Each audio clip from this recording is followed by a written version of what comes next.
আপনারা যারা যারা এতদিন পর্যন্ত ডাক্তার শফিকুর রহমানকে চুম্মা শফিক কিংবা সাদা শকুন বলতেন, তারা দয়া করে আর এই সকল শব্দ উচ্চারণ করবেন না। আপনারা এখন থেকে বলবেন মূর্খ শফিক। কারণ গত কয়েকদিন আগে যখন বীর মুক্তিযোদ্ধা ফজলুর রহমান সাহেব বক্তব্য রাখছিলেন, তখন আপনারা সবাই দেখছেন যে পার্লামেন্টে একটা বিশৃঙ্খলা সৃষ্টি হয়েছে, একটা উত্তপ্ত পরিস্থিতি ক্রিয়েট হয়েছে। যখনই উত্তপ্ত পরিস্থিতি ক্রিয়েট হইলো, তখন মাননীয় স্পিকার করলেন কি, আর তিনি সবাইকে বুঝাইয়া বললেন যে মাননীয় সংসদ সদস্যগণ, আপনারা বসুন, আপনারা শান্ত হন, আপনারা দয়া করে উত্তেজনা বন্ধ করেন। তো মাননীয় স্পিকার যখন এতবার রিকোয়েস্ট করলেন, তারপরও জামায়াতের এনসিপির নেতৃত্ব বিন্দুরা, এনসিপি জামায়াতের সংসদ সদস্যরা তারা বসলেন না।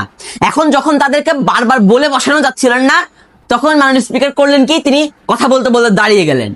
তো মাননীয় স্পিকার যখন কথা বলতে বলতে দাঁড়িয়ে গেলেন, ঠিক সেই সময় জামায়াত ইসলামের উত্তেজনা আরো বাইরে গেছে। মানে জামায়াত ইসলামী আরো কয়েক গুণ বাড়ায়া এরা কি করলো, উত্তেজনা ছড়াইতে শুরু করলো। অথচ পার্লামেন্টের রীতিনীতি হচ্ছে কি, একজন স্পিকার যখন কথা বলতে বলতে দাঁড়িয়ে যাবেন, তখন বাকি সকল সদস্যদেরকে বসে দিতে হয়। এটা হচ্ছে সংসদের নীতি। এখন একটা মানুষ, একটা বিরোধী দলের নেতা কতটা মূর্খ, কতটা গান্ডু, কতটা ব্যাক্কেল হইলে স্পিকার দাঁড়িয়ে যাওয়ার পর তারা না বসে উল্টা সে উত্তেজনাকে বাড়িয়ে দিল। মানে চিন্তা করে, এর থেকে বড় মূর্খ বর্তমান সংসদ আর কে হইতে পারে। সুতরাং ডাক্তার শফিককে যারা যারা সাদা শকুন কিংবা আপনারা চুম্মা শফিক বলেন, আপনারা আর এই সকল শব্দ উচ্চারণ করেন না।